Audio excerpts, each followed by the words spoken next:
Good evening, everyone, and welcome to our live coverage of the latest operation from Cape Canaveral Space Force Station. I'm Will Robinson Smith. I'll be providing our commentary for the duration of this coverage. We are broadcasting, as we always do, from the Spaceflight Now News Bureau here at NASA's Kennedy Space Center. On your screen, you're taking a look at Space Launch Complex 40, otherwise known as Slick 40, as SpaceX partnership in cooperation with NASA and with the support of 45th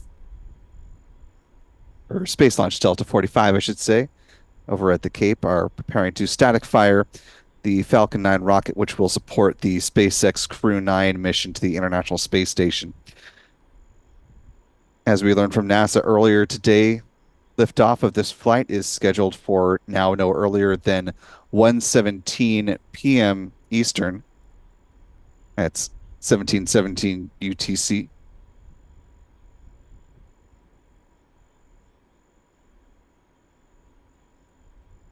This delay in mission is in order to account for the potential impacts in the Sunshine State from what is currently Tropical Storm Helene, expected to become Hurricane Helene sometime tomorrow on Wednesday, September 25th. This static fire coming up in T minus 26 minutes, 57 seconds or thereabouts is the final big pre-launch bit of work that they need to do before they step into some hurricane preparations. NASA and SpaceX worked through what's called a dry dress rehearsal earlier today, where the crew aboard the Crew 9 mission stepped through the launch day procedures along with the launch support team, NASA and SpaceX. NASA astronaut Nick Hague, along with Roscosmos cosmonaut Alexander Gorbanov, will be launching on board the Crew Dragon Freedom, which you see at the top of the Falcon 9 rocket.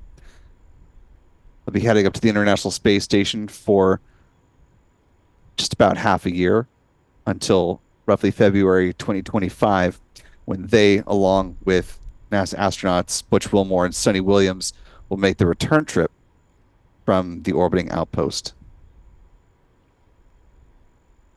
We're talking more about the Crew 9 mission as we continue along through the countdown, but first I want to talk about our folks that are supporting this static fire coverage this evening. Our Stephen Young is running the technical operations of the broadcast. Our Adam Bernstein out in the field, keeping an eye on our cameras and looking to snap a picture of the static fire as it happens. Michael Caine is the evening off, but if you'd like to follow the fellows on X, formerly known as Twitter, you can find them at their handles here. Adam is at ABurn NYC, Michael Caine at MD Caine Jr. While you're there, be sure to follow Spaceflight Now simply at Spaceflight Now. You can also find us on Facebook and Threads if you are not on X.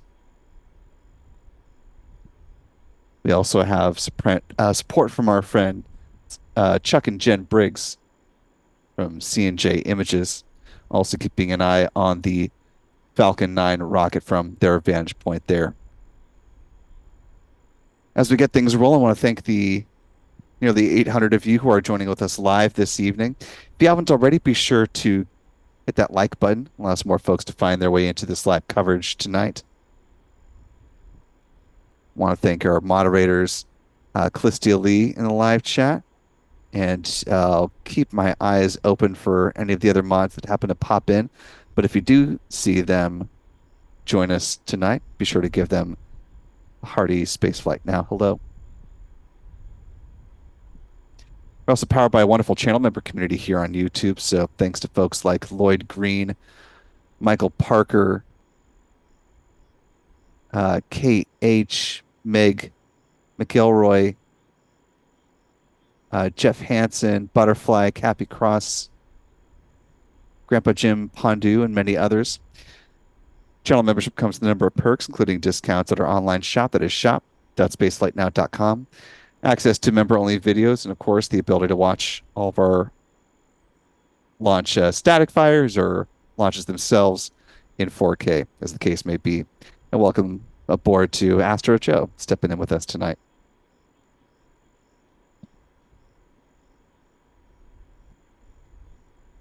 Last but not least, if you have a comment or question about this operation or other happenings on the space domain and your comment or question is appropriate to be read in the show, love to bring you into the chat here. You can use the YouTube super chat feature, and not only will you be helping us with some interesting things to talk about, but you'll be supporting what we do here at Spaceflight Now, and that is always greatly appreciated. With all that out of the way, it's been a busy afternoon into the evening for NASA and SpaceX in preparation for this operation. As I mentioned, NASA astronaut Nick Hague, Roscosmos cosmonaut Alexander Gorbanov performed a dry dress rehearsal, a step through of the launch day operations, sans the launch, of course. Part of that involved, of course, making their way out to Pad 40. There, Stephen Young was down by the road as the crew made their way out to the pad. You can see some video shot here of the convoy as it made its way by NASA's press site, the iconic vehicle assembly building, which you'll see come into the shot in just a second here. Those black Teslas, the ones that the astronauts were, or the astronaut and cosmonaut were riding in on their way out to Pad 40. See the SpaceX logos blazing on the side of them there. The Launch Complex 39B off to the left-hand side. Still doing some testing of the Mobile Launcher 1 out of that pad before it rolls back to the VAB, which is scheduled for some time in early October, last we heard from NASA.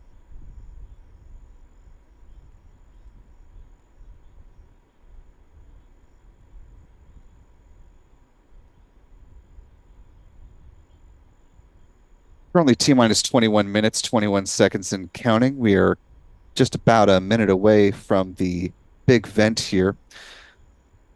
Once we step through that, we'll pause, pivot, and return to the countdown timeline to let you know the rest of the events that are coming up ahead of the planned static fire of the Falcon 9.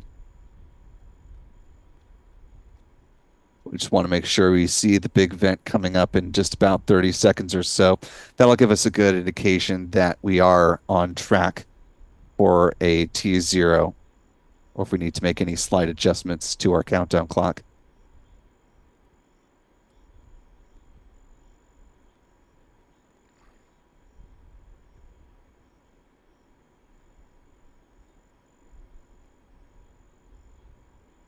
Up to this point, liquid oxygen has been flowing on board the Falcon 9's first stage. See the big vent starting right now. This is the chill down of the feed lines prior to second stage liquid oxygen load.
Now T minus 16 minutes, 54 seconds and counting. Just about 20 seconds left on the big vent here. That'll start to taper off ahead of LOX load on the second stage starting at T minus 16 minutes.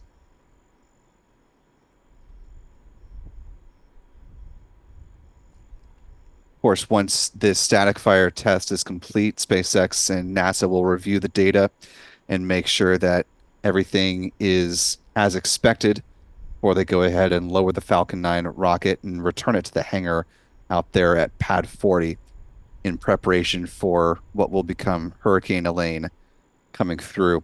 It's expected to make landfall around the Panhandle area of Florida sometime on Thursday in the evening. Meteorologists have forecast it will likely strengthen up to a Category 3 by the time it makes landfall. Of course, being that it is a hurricane, things are fluid, and so continue to track the updates on that. But NASA and SpaceX not taking any chances with the crew mission, so returning the Falcon 9 to the hangar and then bringing it back out in preparation for a launch attempt on Saturday is the current plan. Of course, we'll keep you posted if that does end up changing. You can always keep tabs on our launch schedule over on our website, spaceflightnow.com. In addition to the static fire test here on the East Coast, over on the West Coast, SpaceX is preparing to send up a Falcon 9 rocket on the Starlink 9-8 mission.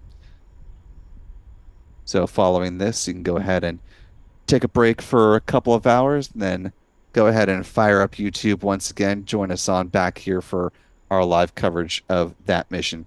That'll start about 30 minutes prior to liftoff.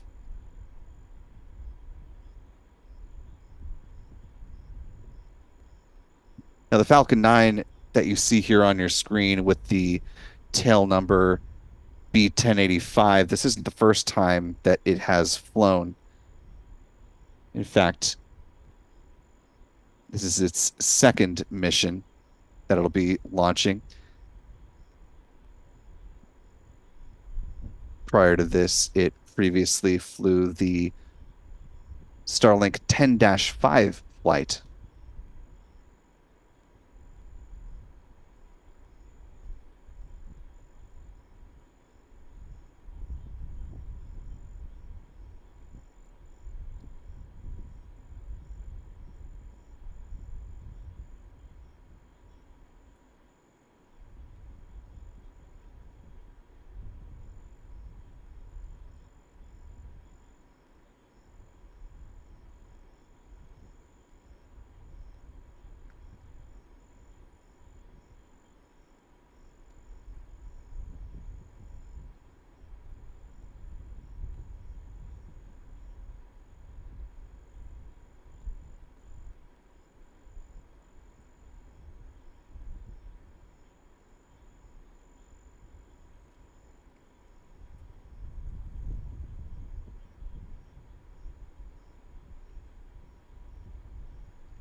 When this booster was being transported from the SpaceX testing site in McGregor, Texas, out to Florida, there was a little bit of water intrusion that occurred. According to the manager of the commercial crew program, Steve Stitch, there was some moisture that got into the liquid oxygen tank during transport. In order to make sure the booster was going to be good to go, SpaceX did a static fire test prior to that Starlink flight once it had made sure that the booster had properly dried out.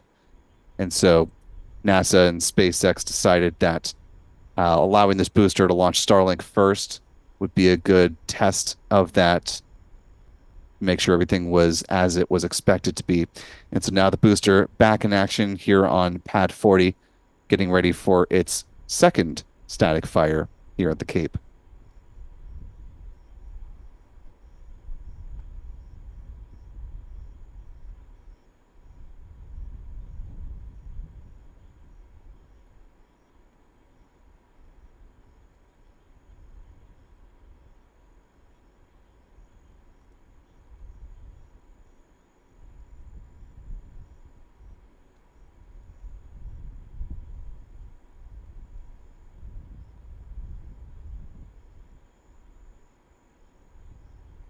Currently T minus 11 minutes, 31 seconds and counting. Looking ahead to the rest of the countdown timeline, what we still have ahead of us. Coming up at T minus 7 minutes will be the chill down of the nine Merlin 1D engines at the base of the Falcon 9 rocket. It involves flowing a small amount of liquid oxygen through the plumbing and turbo pumps to help protect them from the risk of thermal shock and damage during startup.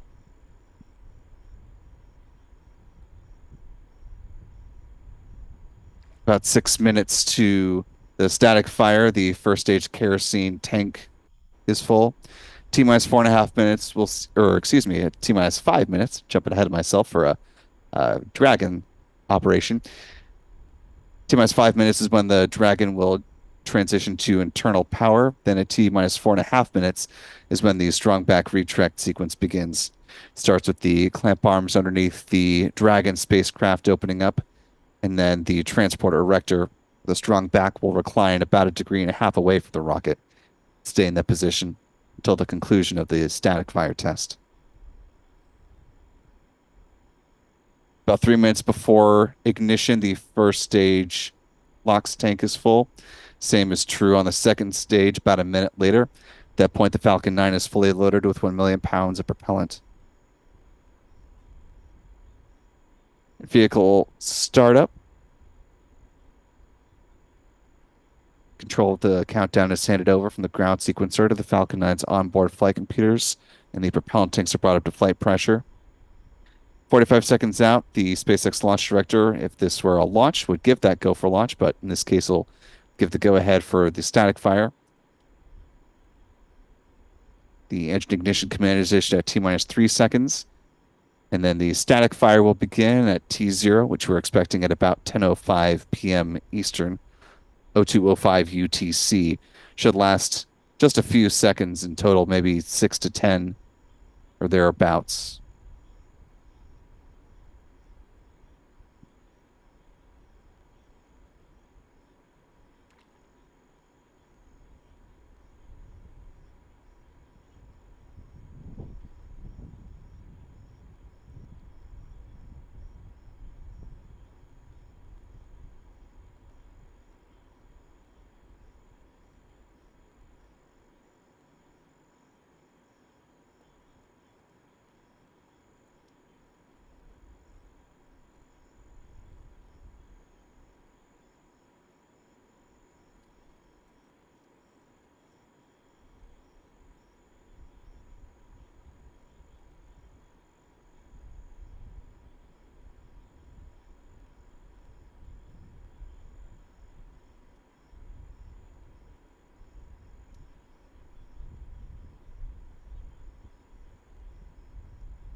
Currently T minus 7 minutes, 32 seconds and counting. I want to bring in some of the photos from SpaceX and the dry dress rehearsal today. You can see on the left, Crew 9 Commander Nick Hague walking down the crew access arm alongside Roscosmos cosmonaut Alexander Gorbanov.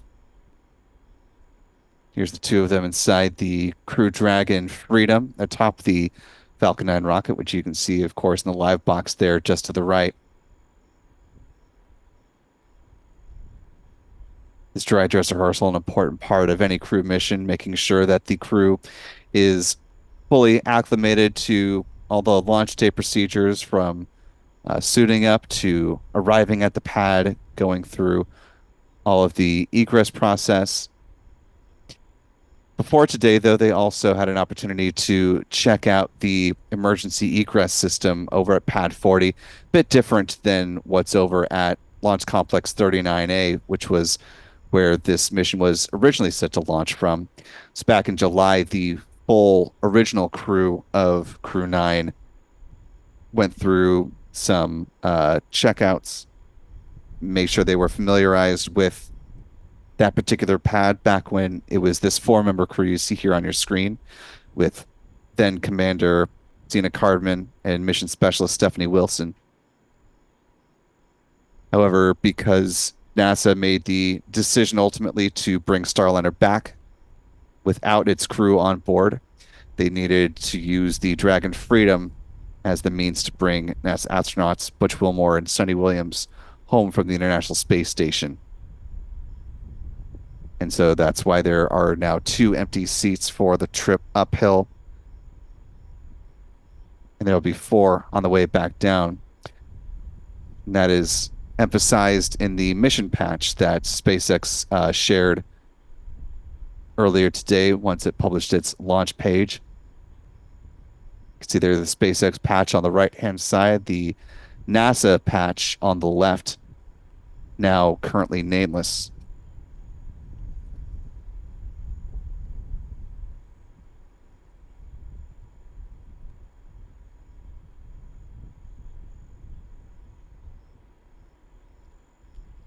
When the crew arrived here in Florida, touching down at the launch and landing facility with the opportunity to speak with Nick Hague about the choice to leave the official NASA patch without any names. This is the question actually that I asked him on behalf of Spaceflight Now.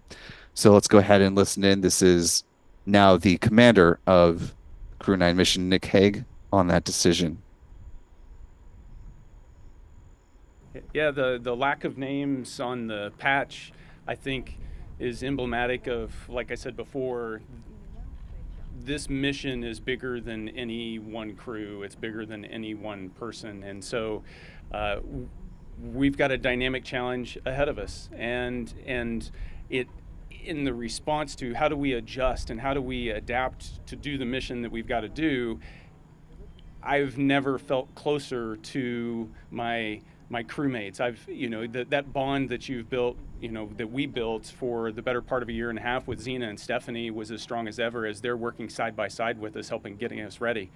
And then, we don't just train together when we're assigned, we train together before that. And so I've had opportunities to work with Butch and Sonny. I've had opportunities to train as part of Knowles and share a tent with Sonny for 10 days in the wilderness. And so we know each other, and we're professionals, and we step up and do what's asked of us. So I'm looking forward to working with them, and I think we're going to pull together without a problem. And again, that was commander of the Crew 9 mission, Nick Hague. He and Roscosmos cosmonaut Alexander Korbanov currently set to launch the International Space Station aboard this Falcon 9 rocket and inside the Crew Dragon Freedom coming up this Saturday at 1:17 p.m. Eastern. If you're just joining us, we are currently T-minus 2 minutes, 52 seconds and counting. You're watching our live coverage of the SpaceX static fire test of this Falcon 9 rocket. This is in preparation for the Crew 9 mission, sending those two up to the International Space Station coming up on Saturday. Taking a look at the live chat, want to welcome in Aussie Space Girl. Good to see you this evening here. I want to thank the more than 3,500 of you who are joining with us live. If you haven't already, be sure to hit that like button. Allow some more folks to find their way into this live coverage as we've got just a couple minutes left before this static fire gets underway.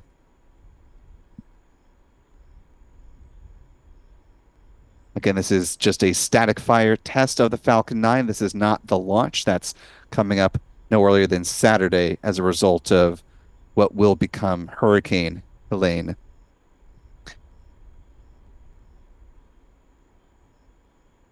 At this point, now crossing the 2-minute mark, the second stage liquid oxygen tank is full, meaning that the Falcon 9 is now fully loaded with 1 million pounds of propellant. That additional venting you're seeing right now are the ground gas closeouts. I want to thank channel member KH for a $10 super chat. Appreciate that, KH. And Chuck Close for a very generous $20 super chat. Appreciate that, Chuck. Good to see you both this evening.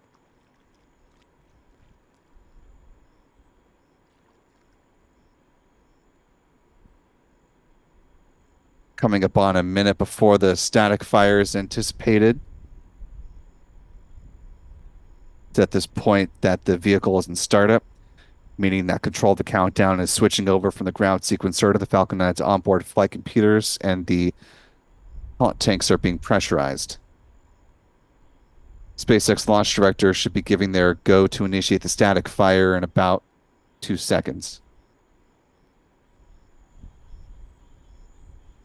Assuming that go ahead is given, we are about 30 seconds away from the static fire test beginning. Keep your eyes at the base of the tree line. You might be able to see the green pop of the T-tab ignition. Our volume has been increased, and so we've got our mics pointed. Let's see if we can hear the rumble of the Merlin engines in about 15 seconds. 10, 9, 8, 7, 6, 5, 4, 3, 2, 1. Engine ignition. And the static fire test has begun.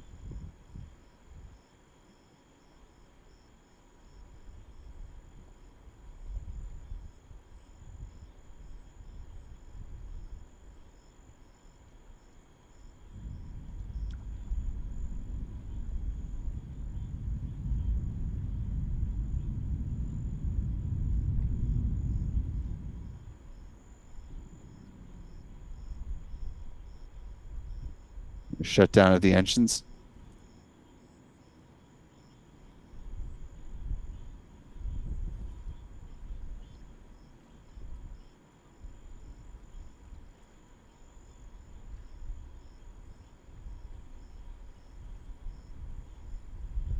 And from a visual perspective, it appears to have been a good static fire test of this Falcon 9 rocket.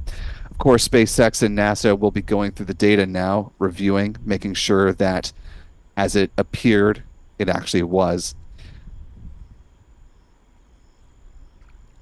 Following this operation, in the most immediate aftermath, the remaining propellant that is on the Falcon 9 rocket will be drained back out and the vehicle will be safed. That's before the Falcon 9 will be lowered back into a horizontal position and returned to the hangar out there at Space Launch Complex 40 to hunker down as we are awaiting the potential impacts here on Florida's Space Coast coming from what will soon become Hurricane Helene.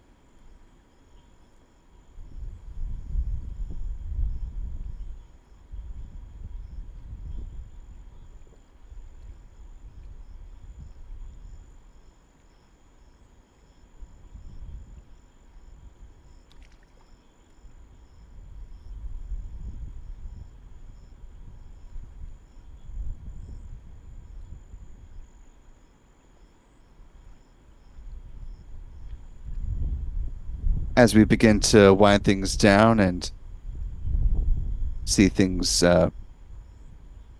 calm down at the pad out there, do want to bring you one more clip from the arrival of the Crew 9 astronaut and cosmonaut.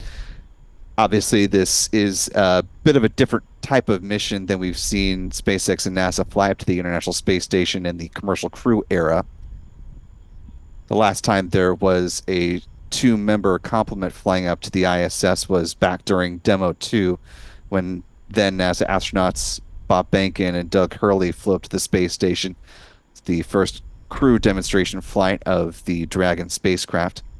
However, a key difference between that mission and this mission is they were flying as commander and pilot. This time around, while Nick Hague is serving in the commander role, Alexander Gorbanov is not being designated as a pilot. He is still keeping his role as the mission specialist. So, as a matter of fact, our Adam Bernstein asked Nick about the uh, sort of sharing of duties, if you will, with Alex not having the pilot designation. And so here's how Nick Hague described how the flight up to the International Space Station will work in that configuration. So when you look at how we would traditionally break up the roles and responsibilities in a four-person crew, we're able to balance that across the mission specialist as well as the pilot and the commander. And so the adaptation we've had to make is how do we take those responsibilities and divide that amongst just two of us. And some of that is how you respond to emergencies. A lot of that we practice over and over. How do I respond to a potential fire, or how would I respond to a potential depressurization event? And in those moments, you want to be able to respond reflexively without a lot of coordination, so everybody already understands their role and responsibility so that you can be safe. And so we've, in the past 3 weeks, had to adapt that response and ingrain that response so that we're ready. If something unfortunate like that would happen, we're going to be able to keep ourselves safe. That's the principal challenge. And again, that was, as you saw in the lower third, Crew 9 Commander Nick Hague talking about the shared responsibilities on the trip up to the International Space Station. Although, as we also pointed out, they will not be alone on the return trip, as shown in the SpaceX mission patch on the right there. Butch Wilmore, Sonny Williams will be returning them for that splashdown return trip once they're ready to depart the space station in February of next year. That'll be following a short handover with the forthcoming Crew 10 flight.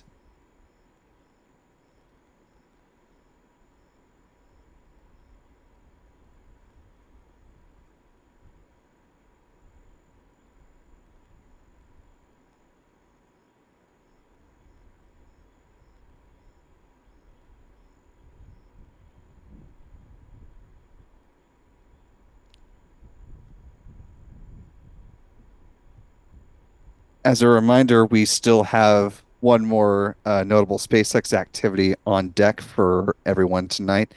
The launch of the Starlink 9-8 mission set to lift off just a hair after midnight here on the East Coast, 9:01 p.m. Pacific from Vandenberg Space Force Base in California.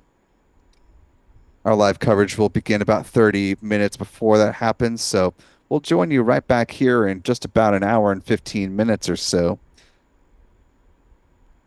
So don't stray too far from your laptops or cell phones, and we'll have that launch for you coming up in the next hour, our launch coverage, that is.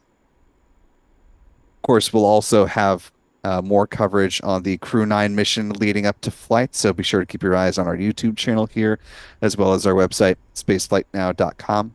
And we'll be with you for multiple hours of live launch coverage from suit up to liftoff to booster landing and Dragon separation, all the action coming up on the Crew 9 mission, currently set for no earlier than this coming Saturday.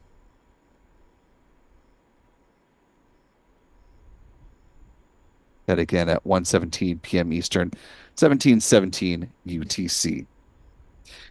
And that'll go ahead and do it for this Static Fire live stream coverage. Really appreciate all of you who are joining with us this evening. Want to thank our wonderful moderators, Aussie Space Girl, Astro Joe, Callistia Lee, for joining us this evening. Our thanks to Adam Bernstein for manning the camera, making sure that was all kept ship shape during the Static Fire test. Our editor, Stephen Young, for running the technical operations of the broadcast. And most importantly, thanks to you for joining from wherever you happen to be this evening, morning, afternoon, whatever part of the world, whatever time zone you're in right now. Appreciate you taking the time, and we hope to see you back here for the Starlink 9-8 mission coverage in a little more than an hour. For all of us here at Spaceflight Now, I'm Will Robinson Smith. Remember, be good to yourselves, be good to others, and we will see you next time, folks. And until then, bye-bye.